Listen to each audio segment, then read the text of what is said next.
It's been a long time coming. At the time of writing this, it's been almost an entire year since the last entry in this series. I apologise for the wait, but here we are now, talking about a fan favourite level, Lost Precursor City. For the new people who maybe haven't seen this series, this is the Jak and Daxter analysis, where I take a look at each level of the game, so let's just get stuck into it. LPC, which is what I'll be referring to it as for the rest of this video, is a level accessible in the second hub, Rock Village. You access it by leaving the village from this dock across the water. The level is really cool looking from the village. It's just a massive structure out in the water that doesn't seem to have any function, but once you get there, it takes you right down below the depths where there's an entire level hidden away from the world. So before we get into it, going forward with this series, I'm abandoning the structure of the older videos where I go over each objective individually.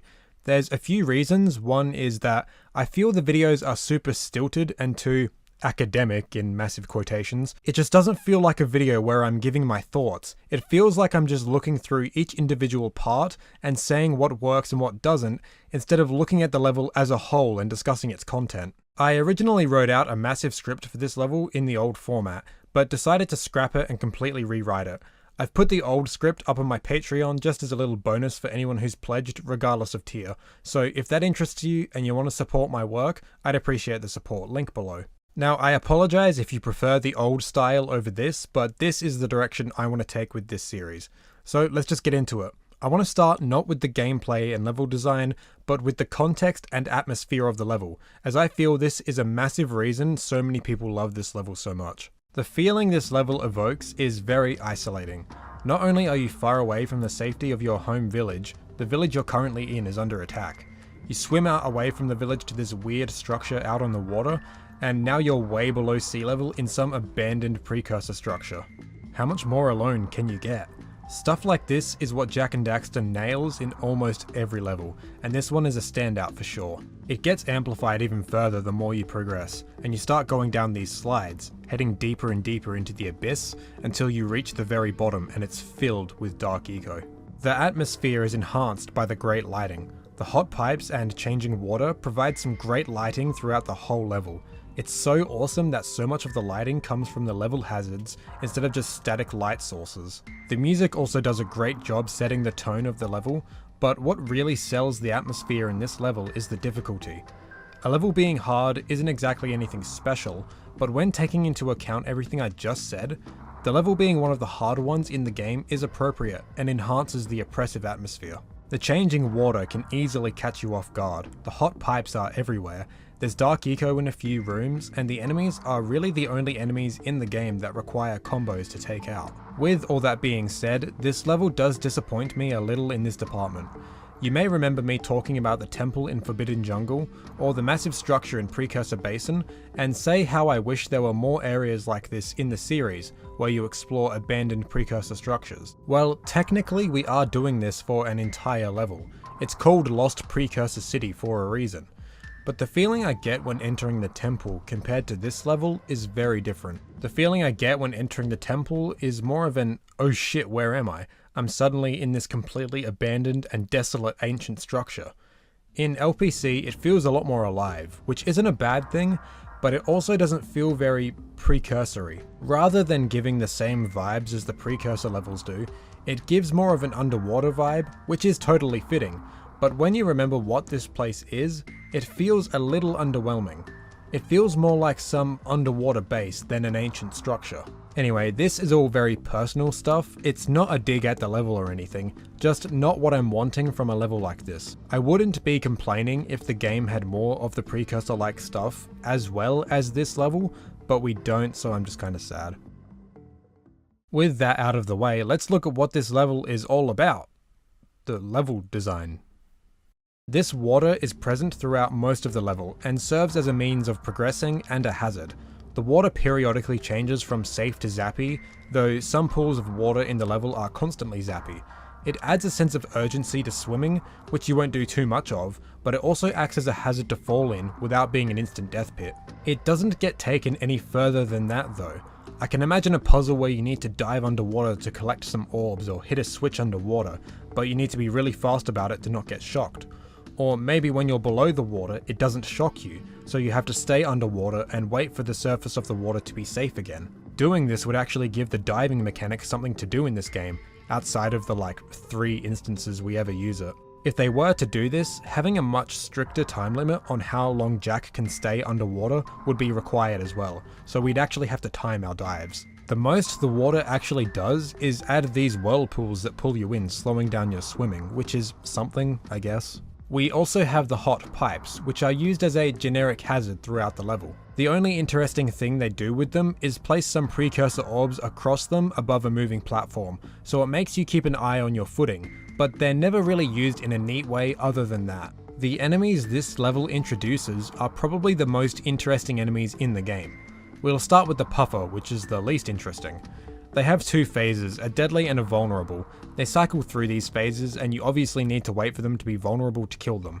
They usually fly around and do their own thing, but when you approach them, they start to follow you, dangerous or not, so you just have to keep an eye on them. Next is the double Lurker.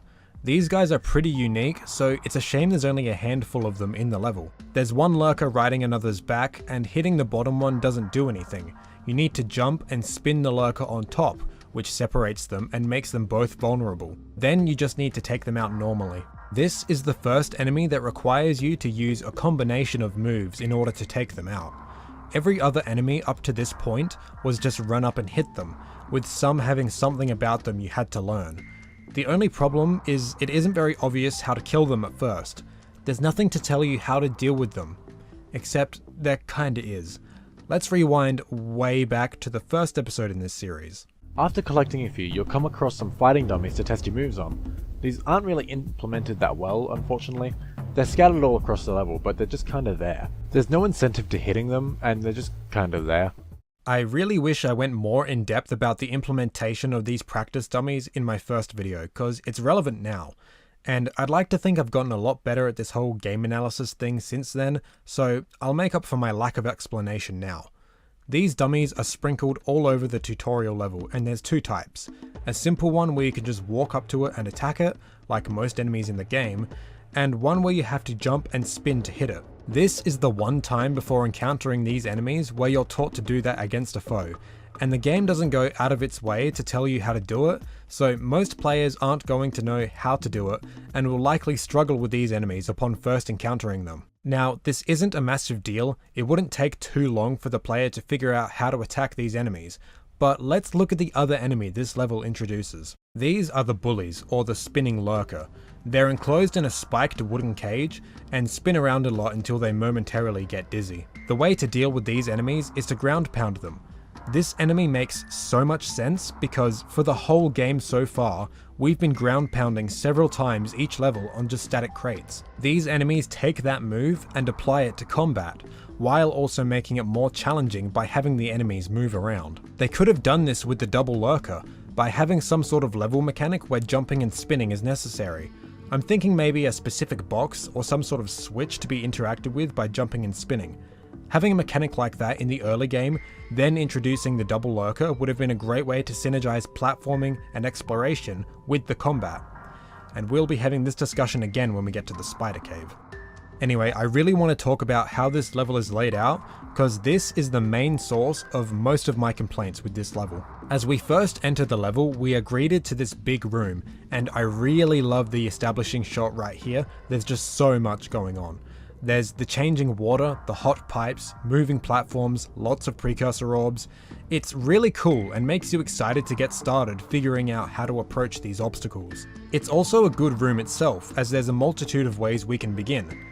Most of the levels before this were made up of semi-linear paths that all interconnected like a spiderweb with each other. This is the first level that seems to just say, here's a room, go nuts, and I really like it. When a level is super open, it can't really do that, so having a more linear stage like this opens itself up to this sort of design. This is a small room though, so there isn't a whole lot here, but it does introduce this timer challenge. You raise these platforms and need to make it across to score some precursor orbs. It's pretty simple, but this timer challenge keeps testing you as you progress through the level. Next it puts a power cell at the end of this tricky platforming challenge, then it puts you against a super strict time limit to traverse these platforms, then the final challenge is escaping the rising dark eco. Starting the level with this small test of speed, then gradually increasing the difficulty throughout the level is some good design and I like it. This next room tries to do what the first room did, but bigger, and worse. The game expects you to get around the level using these platforms you have to stand on to rotate. But this is like the most unfun thing in the game. You just have to stand there and wait. There's also just not a lot to do here. The first room was really compact, and you had these floating platforms that brought you over to the other paths. But there's just a whole lot of empty space here. If they just put some narrow paths above the water and still made you race to get these scout flies, it would have been much better and tie back into the recurring challenge of time trials. As it is, this room kind of feels like a waste. Progressing a bit further, and we come to my biggest point of contention with how this level is laid out. These goddamn slides. Now on the surface, these aren't all that bad. You slide down, steer into some orbs and jump over some obstacles. Fun stuff. You land in this room, and then a second slide takes you to the very pit of the level. Like I said earlier, descending further and further away from safety evokes a really cool feeling. The problem is the linearity of the stage. In order to explain this, I really need to break this down. If you miss any orbs on either of these slides, you've just made your day a whole lot worse. Once you finish this first slide, you're checkpointed in this room. The only ways to retry the first slide is to either take the chamber up to the surface, then run all the way back down, or go down the second slide, do the Rising Dark Eco challenge, then go back down the first slide.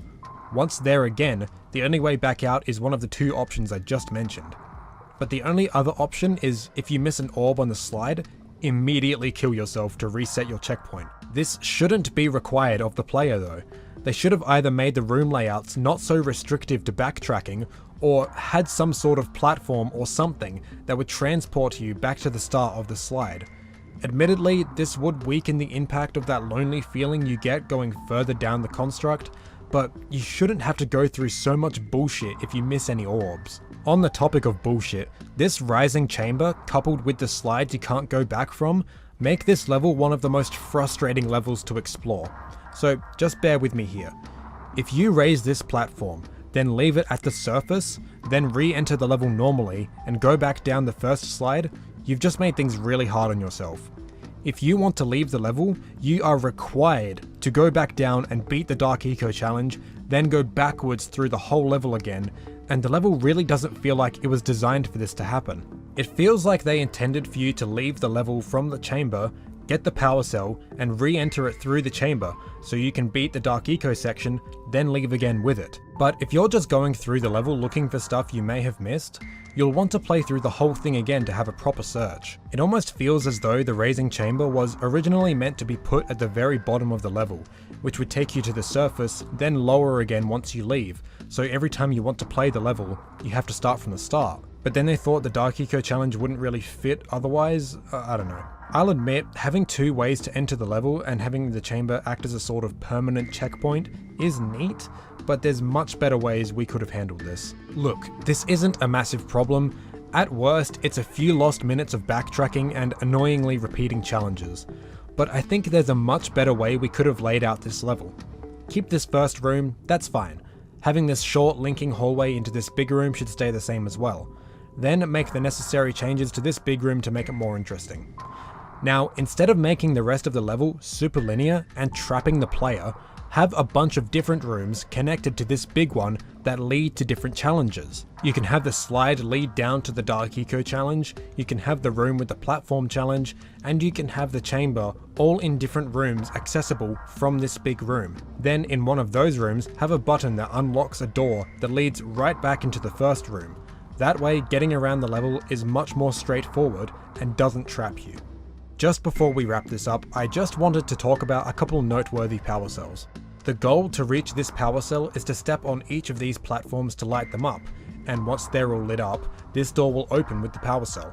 If we step on a platform again after it's turned on, it'll turn off. The water around these platforms is constantly dangerous, so if we fall in the water or step back on the starting platform, all of the coloured platforms reset. So we have to think of a route that we can use to step on each platform and make sure we end on this one to get the power cell. Just start here. While I like this challenge, once you figure out which platform to start on, it's not a challenge anymore. You just take the same route every time. Here is how I would redesign this challenge. Have each platform be a different colour, but each colour has a match. So this puzzle will work just like the tombstones in Jak 2. You have to match them by stepping on them in order. Also, have the water change like normal. That way, if one colour is on the other side of the room, we have to swim there really quickly so we don't get zapped, and have the platforms reset. Maybe couple this with my idea of being able to dive under the dangerous water. Make the platforms shorter too, so we can jump onto them easier. I think this would make the puzzle a lot better. Don't get me wrong, it's a fun puzzle if you don't know the answer, but upon repeat playthroughs, this just isn't a puzzle, it's a platforming challenge, and not a very hard one. Maybe to give it even more replay value, every time you die, the puzzle randomizes, so you can't just memorize where all the colors are. Now this is one of the best challenges in the game. Once the challenge begins, we start by using this launch pad to get some distance, then the race is on. We get this camera angle where we can clearly see what we're doing, but we can also see where the dark eco is and how far away it is. All the while, we're having to make jumps, hit enemies, time moving platform jumps, and it's all so exhilarating. When the dark eco is right below you is so scary and it really gets the heart racing. At the very end, we need to escape by making one last launch pad jump, and we do it right above the dark eco. The very last jump is right above the dark eco, and if you miss it, you fall straight in and have to try again. It's a risky jump to have right at the end, and I really like it. When you do make it, we launch right into the camera far away from the danger and land in this room with a power cell waiting for us. It is such a spectacle and is so thrilling. As a kid, I used to hate this one because I found it so scary. It was one of the hardest missions in the game for me, and I always dreaded doing it. I can really enjoy it now that I'm better at the game, but with that said, we need to ask, is it too hard? I don't think it's very hard on its own, but the added tension of having to do it fast and efficiently can cause any player to stumble over themselves and fail a few times. So that's Lost Precursor City, a truly conflicting level for me that has such great ideas and atmosphere, but ultimately stumbles with its level design. Don't get me wrong, the level itself is fun to play, the challenges are a good difficulty and are all fun to pull off, but exploring and progressing through the level is tedious and as a whole just not very interesting. The next level I'll be covering is Boggy Swamp. It won't be out for quite some time as my video schedule is pretty packed at the moment, but hopefully it won't be nearly as long as the wait for this one was. Again, I'm sorry for the wait. Hey, thanks for making it to the end of the video. If you liked it, I'd greatly appreciate you leaving a like or subscribing to the channel if you're new. I also have a Patreon if you'd like to support my work, where you can get some cool exclusive content as well as production updates and your name in the credits like these lovely people. I have some really cool videos in the works for the coming months, so I really hope you guys can stick around for that. I'll see you next time everyone, cheers for watching.